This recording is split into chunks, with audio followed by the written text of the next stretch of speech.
Hari ni kita dengan Tesla Model 3 Dual Motor Performance, top end model lah untuk Model 3 To me, bila saya bawa Tesla ni, just almost doesn't make sense. Pasal ini ialah satu kereta yang dihasilkan oleh syarikat kereta termuda di dunia.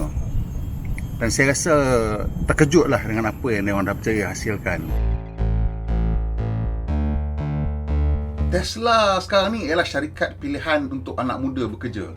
Hampir ke semua graduan US yang ditanya meletakkan Tesla sebagai pilihan pertama. Pilihan kedua ialah SpaceX, juga satu lagi syarikat yang berkait dengan Tesla. Sebabnya, kerana mereka percaya dengan cita-cita dan wawasan Tesla, iaitu untuk mempercepatkan anjakan dunia ke tenaga hijau. Dia tak ada sebut pasal nak buat kereta pun. Jadi untuk mencapai cita-cita yang nampak macam grand dan ulung ni, mereka terpaksa menghasilkan kereta yang terbaik dunia pernah lihat. Sebab kalau kereta ni tak lebih bagus daripada kereta biasa, siapa yang nak beli? Sekarang kita tengok angka jualan Model 3 ni dah mula mencecah dan mengatasi kereta compact yang ramai berpendapat ialah kereta compact terbaik di dunia, iaitu BMW 3 Series. Ini bukan pendapat sesiapa tahu. Ini ialah undian dengan dompet oleh pembeli kereta seluruh dunia. Dan kita kena ingat, Tesla mencapai angka jualan mengatasi 3 Series ni dengan menjualnya hanya di beberapa pasaran terhad. Amerika Utara, Eropah Utara, dan China dan Jepun. Itu pasaran besar dia. Dan mereka ni hanya ada 2 kilang kereta je sekarang. Jadi untuk Tesla menghasilkan satu produk yang boleh menggegarkan industri otomotif, CEO Tesla memberi juruteranya kertas kosong. Ini bukan kali pertama kita dengar jurutera diberi kertas kosong, tapi kali ini ia memang lebih daripada yang biasa. Ini kerana Elon Musk mengamalkan apa yang dia panggil first order thinking. First order thinking ni sebenarnya saya macam jelas yang nak terangkan. Maksudnya kita ketepikan apa yang kita tahu dan pertama sekali kita kenali masalah yang perlu diselesaikan dengan cara tepat dengan yang betul. Dan kemudian kita bina penyelesaian untuk masalah tersebut dari maklumat terbaik yang ada. Dia bukan mengikut apa yang dah dilakukan sebelum ini, tapi mengikut apa maklumat yang terbaik yang kita ada sekarang. Hasilnya ialah satu kereta yang bukan saja mencabar tradisi industri otomotif, tetapi juga mencabar kita sebagai pemandu dan apa yang kita anggap sebagai sebuah kereta yang terbaik. Di samping itu, kereta ni juga dia macam memujuk kita tahu untuk memahami wawasan syarikat Tesla tu. Itu sebab saya kata tadi, kereta ni hampir tak masuk akal bila saya bawa. Bila korang tengok video ni pun mungkin korang akan kata, apa pula lah sejanggut ni merepek. Tapi tak apa, jom kita tengok kereta ni dengan lebih dekat lagi. So, reka bentuk kereta ni sama macam kita tengok Model S, ialah sesuatu yang lain daripada yang lain. Setengah orang akan tengok akan terus jatuh cinta, setengah orang akan tengok rasa apa pelik kereta ni rupanya macam ni. Saya macam tengah-tengah. Saya tengok depan dia tu, moncong itik dia tu, saya macam alamak, moncong itik ni macam saya susah sikit nak hadam lah. Tapi the rest of it, proportion dia saya rasa memang tak ada isu langsung. Proportion is very elegant, nicely balanced. Kereta elektrik ni dia tak ada masalah kuasa, tapi dia ada masalah tenaga. Jadi itu sebab fokus utama dia ialah kecekapan tenaga. Antara benda yang boleh menghasilkan kecekapan tenaga ialah aerodinamik. Jadi kita nampak kereta ni ada ductile spoiler dan bawah kereta ni lantai dikemas. Semua ni membantu untuk menjadikan kereta ni lebih aero. Dan begitu juga dengan dia punya wing mirror ni. Wing mirror ni juga satu bentuk yang aero, sebab kita tahu aero kenapa bila kita bawa tak ada bunyi kuat. Dan dia punya rim pun juga bunyi adalah aero. Cuma brake tu kita tengok, brake tu tak besar. Ini untuk kereta yang mempunyai kepecutan ke 100 km/jam dalam 3 saat. Dia punya brake tu kecil. Kenapa? Pasal dia tak payah terlalu besar, pasal itu adalah berat. Dan ni moncong itik ni lah. Moncong itik ni saya faham sebenarnya. Saya maafkan dia pasal inilah keperluan aerodinamik. Jadi untuk kereta elektrik, dia boleh buat moncong tu turun sampai ke bawah sebab tak ada ruang untuk enjin kat bawah tu. Bila tak ada enjin kat bawah tu, dia boleh turunkan line bonnet tu dan masih lagi menghasilkan permukaan yang lembut. Banyak kereta dia punya bonnet tu kena tinggi sikit beberapa inci daripada atas enjin supaya untuk pelindungan pejalan kaki. Tapi dekat sini juga mereka masih lagi cuba hasilkan ruang depan. Jadi untuk menghasilkan ruang boot depan, ada 4 perkara yang bertelagah kat sini. Pasal pemikiran first order tadi tu, dia boleh lagi menghasilkan satu aturan jentera, aturan ruang dan aturan aerodinamik yang masih boleh menggunakan ruang tersebut. Dan satu lagi benda yang nak tunjuk, bukan itu hanya sekadar tempat isi pencuci cermin. Ini sebenarnya saya nak tunjuk ni adalah satu pesanan penting untuk abang bomba. Jadi plastik merah ni, orange ni jangan cabut. Ini penting kerana kalau bomba nampak kereta Tesla accident, dia akan cari benda tu bila ditarik akan menyebabkan putus semua litar untuk melindungi mereka.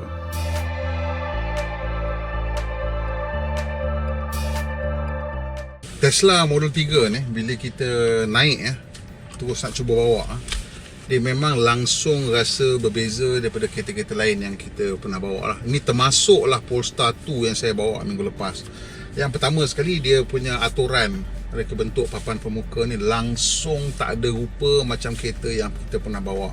Dah lah tak ada meter, dah lah tak ada lubang aircon, nak tunjuk drive ataupun gear position pun tak ada. Dia tak tunjuk gear position. Saya nak tengok, nak faham macam mana, nak tahu saya gear position mana, lepas 2-3 jam baru saya perasan macam mana rupa grafik dekat skrin tu baru tunjuk. Ya, ini rupa masa park, ini masa drive, ini masa reverse. So sangat mencabar lah. Cara nak buka pintu pun mencabar. Dia tak ada tempat tarik, dia ada butang tekan. So it's a whole different way of thinking lah untuk kereta. Dan bila kita tengok steering pun, dia punya butang tengah ni bulat conet ni kan. Macam dia tengok macam apa benda bulat conet macam ni kan. Tapi ni mengawal macam-macam fungsi, dan skrin ni mengawal macam-macam fungsi. So secara mula-mula kita masuk, yang kita akan perasan ialah kereta ni rasa lapang. Tingkap rendah, relatively low dan lapang. Ni kaca semua ke atas, dan kaca tu sampai ke depan. Duduk belakang pun sama, rasa lapang sangat. So this whole thing rasa, duduk je dah rasa lain. Dan trim semua sangat plain, tak ada apa chrome langsung kat sini. Kat depan pun tak ada apa langsung chrome. Ada sikit je metal strip kat bawah kayu tu. Kat tengah-tengah ni ada sikit. Lain semua hitam. It's a very plain car. Even more minimalist daripada Polestar yang dah minimalist tu. Agak-agak minimalist lah kan, Swedish style kan. So itu satu. Dan of course tak ada meter, semua kat sini, kat skrin tengah ni. It gets, for a while you nak kena get used to this fact lah. Pasal speedometer dia punya angka pun kecil je, kenderaan mungkin boleh besar, ubah ke apa, tapi basically kecil. Dan mungkin masa mula-mula tu kita rasa kita nak tahu berapa speed kita, tapi sebenarnya kita tak heran pun. Dan bila kita ada tengah berjalan macam ni, walaupun kita tak turn on anything, dia tunjuk apa traffic yang ada sekeliling kita. Everything is always there. Itu dia punya benda yang paling penting sekali. Dan maklumat kedua paling penting ialah adaptive cruise control punya speed. Dan maklumat ketiga paling penting ialah sama ada autopilot boleh berfungsi ataupun tidak. Dan bila kita bawa, kita start masuk, dia punya tahap bunyi dalam kereta ni lebih rendah lagi daripada dalam Polestar. Lebih rendah daripada dalam Polestar. Bunyi jalan Polestar tu kuat. Dalam kereta ni bunyi jalan tak kuat. Bunyi kenderaan sekeliling dalam Polestar tu masuk banyak. Motor ke lori sebelah rasa bunyi tu masuk dalam. Yang ni kurang. Sama ada dia mempunyai sistem penebat bunyi lagi banyak dekat bawah ni ke, kat wheel well ke apa semua, saya tak tahu. Ataupun bushing dia lembut ke macam mana ke, saya tak tahu. Tapi pasal gegaran apa semua kurang masuk dalam kereta ni berbanding dengan Polestar. Dan dia tak bergema. Bergema is resonance lah. Resonance bila ada natural frequency that's being amplified kan. So tak ada dalam kereta ni, so senyap. Dan bila kita bawa lagi sekali, kita tengok dia punya response dia dengan Polestar tu lain. Cara, bukan kata dia punya acceleration tu tak kuat, tapi dia ramp up dia tu smoother.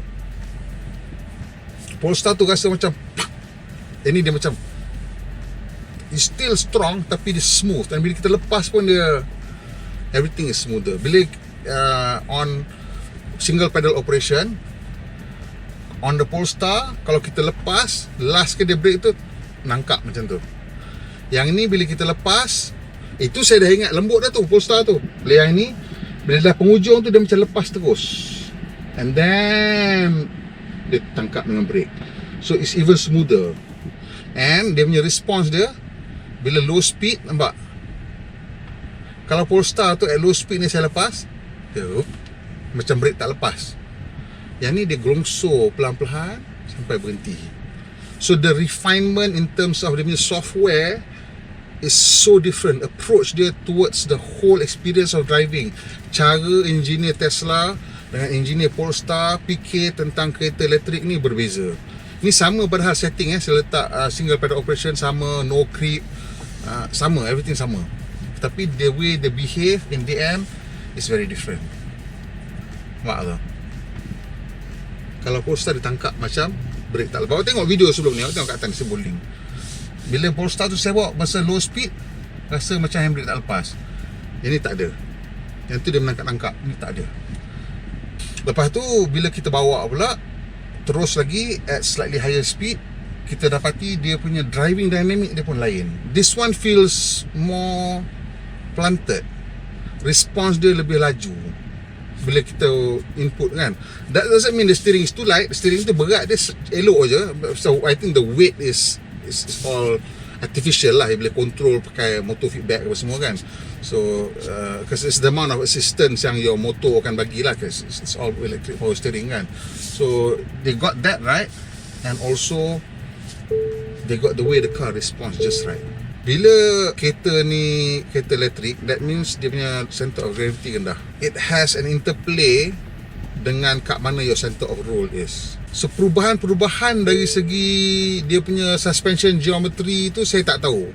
Cuma yang kita faham, Polestar tu dia kena share platform dengan XC40. So bila you share platform, your basic geometry would be based on certain things about where your center of gravity would be and the relationship between your center of gravity and center of roll.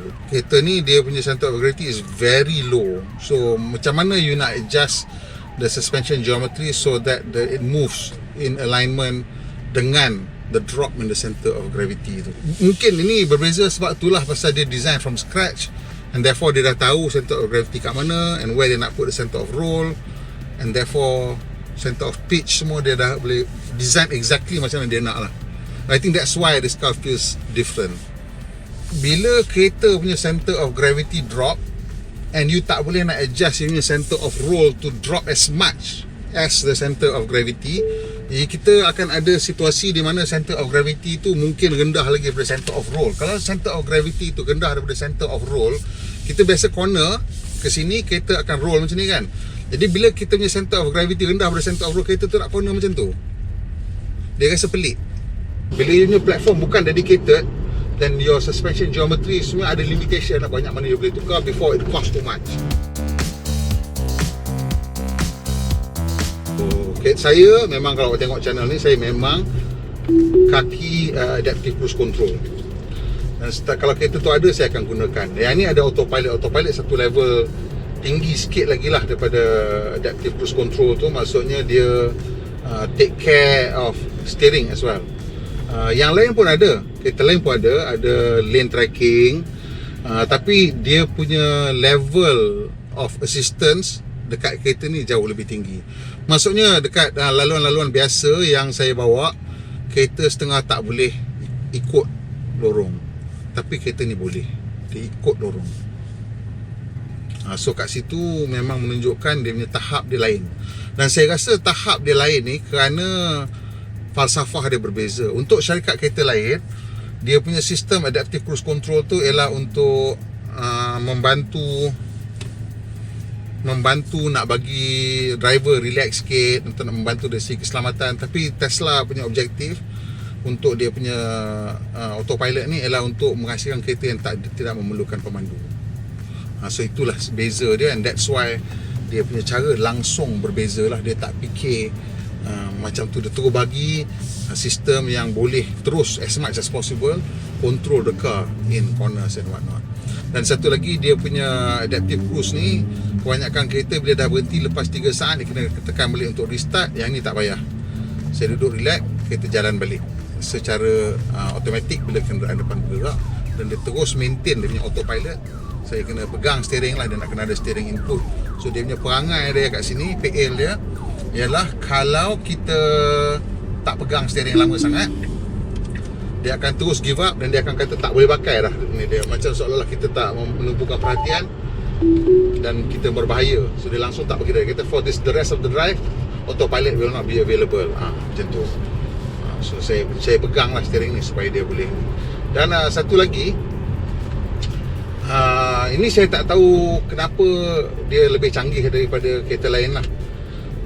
Salah satu masalah utama adaptive cruise control ni ialah bila kita dalam trafik ataupun kita menghampiri lampu isyarat dan kereta depan kita dia lari ke tepi. Dia lari ke tepi, kalau ada objek berhenti kat depan, maksudnya ada satu lagi kereta lain dia siap berhenti dekat depan, kereta kita akan memerlukan sesaat mungkin mungkin sesaat setengah untuk register bahawa depan tu ada kereta berhenti. Saya rasa lebih kurang dalam sesaat je, tapi sesaat tu dah cukup bawa kita sampai dekat sangat lah. Dan in the end dia akan kena buat emergency brake. Tapi untuk yang ni tak. Bila kereta depan tu lari ke tepi, dia dah immediately nampak kereta depan lagi satu, dan dia dah boleh brake secara perlahan macam normal kita bawa. So saya tak tahu kenapa dia boleh berbeza. My suspicion is that, I tak tahu, this is just my suspicion is bila Tesla buang dia punya radar, salah satu sebab kenapa dia buang dia punya radar, dia yang dia explain, ialah radar banyak give false positive. Because radar tu dia tak ada register shape, and it's not very good at registering mana objek tu ada dekat jalan, sama ada kiri ke kanan ke atas ke sikit bawah ke sikit, dia tak boleh nak register. Therefore benda-benda macam tin tepi jalan pun boleh jadi objek yang statik, jambatan pun boleh jadi objek yang statik, manhole cover pun boleh jadi objek statik yang menyebabkan kereta tu brake secara mengejut kalau dia nampak lama sangat lah. So what happen is, bila ada dua sistem ni, kamera dengan radar, bila wujud konflik, I mean the system kena bagi masa nak resolve konflik tu. Sometimes it takes about 1 second to resolve the conflict, untuk dia decide sama ada apa yang radar cakap tu betul ataupun apa yang kamera nampak tu betul. Sebab kamera nampak, mungkin kamera kata aku tak nampak apa pun, tapi dia ni duk bising. Macam mana dia nak decide? Nak resolution tu makan masa. Itu yang apa Tesla explain lah. And that's why dia dah buang dah. Dia pakai kamera semata-mata. The conflict between radar dengan kamera tu terlalu banyak untuk dia, so dia get rid. Dan benda ni tak pelik pun, sebab Prodo punya adaptive cruise pun pakai kamera semata-mata, dan juga Honda punya CTRS yang baru ni pun pakai kamera semata-mata. So kamera, it seems, is more reliable in predicting objects. Cuma orang buat joke lah, dia kata kalau you draw like on those 3D sidewalk art kan, yang nampak macam ada lubang gaung ke apa ke, adakah kereta akan panik nak ke tepi? Tak tahulah, mungkin, kita pun tak tahu. Ataupun you draw atas jalan tu nampak macam ada kereta kat depan, adakah kereta akan brake mengejut? Mungkin, tak tahu. But because yalah, dia tak ada radar kan, nak double check.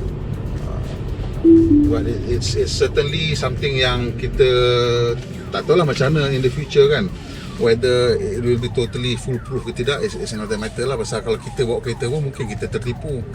So that's one of the thing lah. Bila kita tengok dekat dia punya screen ni, dia boleh nampak objek-objek kan. Dia boleh kenal motosikal, kereta, MPV, kenderaan besar lah, maksudnya MPV ke, SUV ke, lori kecil ke, lori besar ke.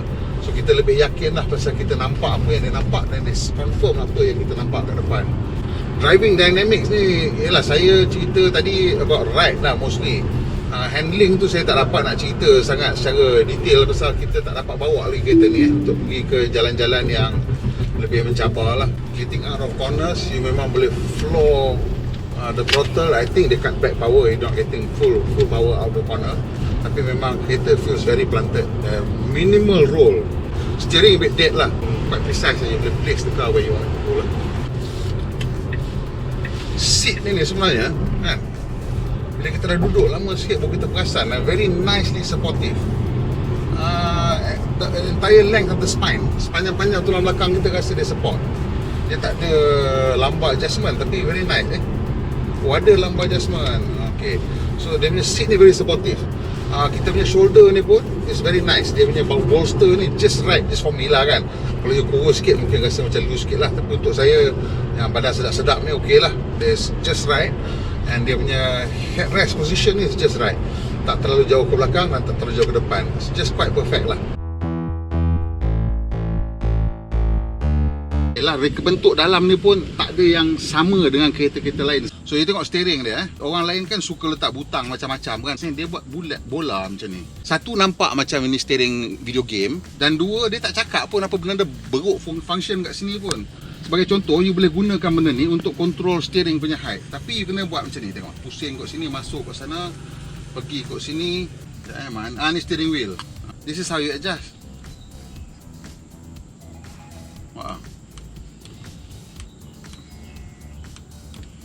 So this is a roller and also a left right, but it's not immediate tau. You tak tengok ni macam you kata yalah that's what it's for, tak.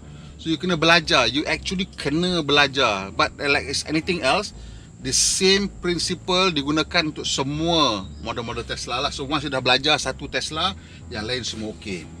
Now in terms of criticism Tesla ni, satu yang orang selalu criticize ialah dia punya quality lah. So bila kita tengok ni, dia punya material ni is okay, cantik. Tapi bila kita pegang, it's soft touch. But dia tak sampai tahap the German punya Big 3 quality level. Contoh tengah-tengah ni, center console ni, dia punya penutupan ni semua ni is not as satisfying. Dia punya click, dia punya apa semua doesn't have the right kind of weight and sound yang dia produce untuk menjadikan kereta ni rasa betul-betul premium. Satu lagi, ini kira masalah kereta elektrik yang semua orang akan hadapi lah, iaitu kat bawah ni ada about maybe banyak ni space kat bawah lantai ni untuk buat bateri. Dan bila dia ambil ruang ni, maksudnya kat lantai ni juga akan naik.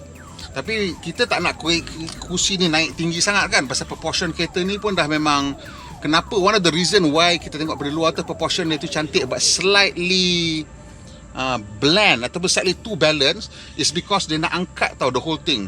Kalau dia tak balance and then dia angkat bumbung tu tinggi nak bagi all this space, kereta tu akan nampak kekok sikit. So that's why the proportion daripada side nampak betul-betul balance, so dia can play up dengan dia punya enlarging and squeezing benda-benda this whole thing, naikkan bumbung apa semua ni. But as a result, lantai ni sebenarnya tinggi sikit daripada kereta biasa.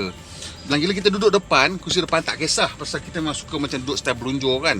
Tapi bila duduk kat seat belakang, dan kita rasa lantai tu tinggi. Tak percaya, jom saya tunjuk kat belakang. So ini setting saya duduk tadilah depan.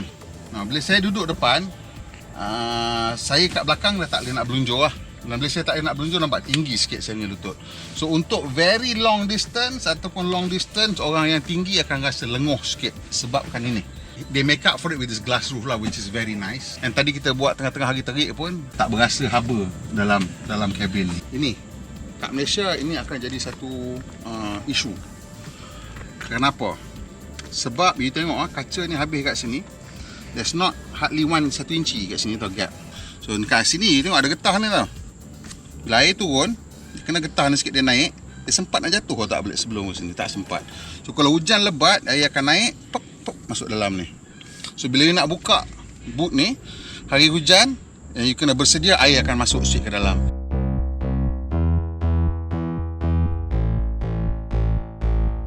Antara ni dengan Polestar tu, mana lagi best? First kali, the Polestar rasa more like a traditional car. Nak kata dari segi performance, I think doesn't make any difference lah in the real world lah. Macam tadi saya tunjuk seat belakang tu rendah, rasa macam rendah kan. Polestar tak ada masalah tu. So one of the things yang saya nampak dia dah dapat do so much better than Polestar is in terms of dia punya NVH. And also dia punya algorithm, acceleration, deceleration, single pedal operation semua berbeza. This one feels more refined. The Polestar tu feels more aggressive. Juga itu pada saya tak ada salah dan tak ada betul. Cuma pada karakter masing-masing. Kalau you minat cara macam tu, dan you ambil yang tu. Kalau you minat yang ni, you ambil yang ini. Score, reka bentuk, nak kata really outstanding tak, so I'll still give it 7.5. Cabin dari segi reka bentuk, to me outstanding, tapi execution tak outstanding. 7.5 pasal execution tak cantik. Cabin practicality, I think also this one pun about 7.5 lah. Untuk nilai pula sebab kereta ni kereta mahal lah, lebih pada 400,000. Selalunya saya tak boleh nak bagi skor yang tinggi, tapi disebabkan kereta ni rasa macam sesuatu yang sangat berbeza, saya nak bagi dia skor yang agak bagus juga, iaitu 7.5. Driving dynamics, and that's where this thing memang really shine. Tu kalau hari tu Polestar saya bagi dia 8.5, yang ni saya kena bagi dia 9. Problem dia satu je, steering dia feel very dead. Jadi puratanya ialah 7.8. Masalahnya saya rasa skor ni tidak dapat mengambil kira nilai tambahan keseluruhan package Tesla Model 3 ni. Macam orang putih kata, the whole is just worth more than the sum of its part. Kereta ni rasa macam dia datang daripada masa depan, dan itu ada nilai tersendiri. Jadi pada saya nak tambah satu mata lagi, nak jadikan ianya purata 8.8. Dan sebab itu saya rasa inilah antara kereta terbaik dalam segmen C pada masa ini. Okey, sampai situ je video. Suka tekan butang like, kongsi dan kawan-kawan. And of course, macam biasa, tolong kita dapatkan 100,000 subscription dan tekan butang loceng supaya dapat notifikasi bila kita buat video terbaru. Madu Malaysia, pemandu yang berhemah. Kita jumpa lagi, insyaAllah.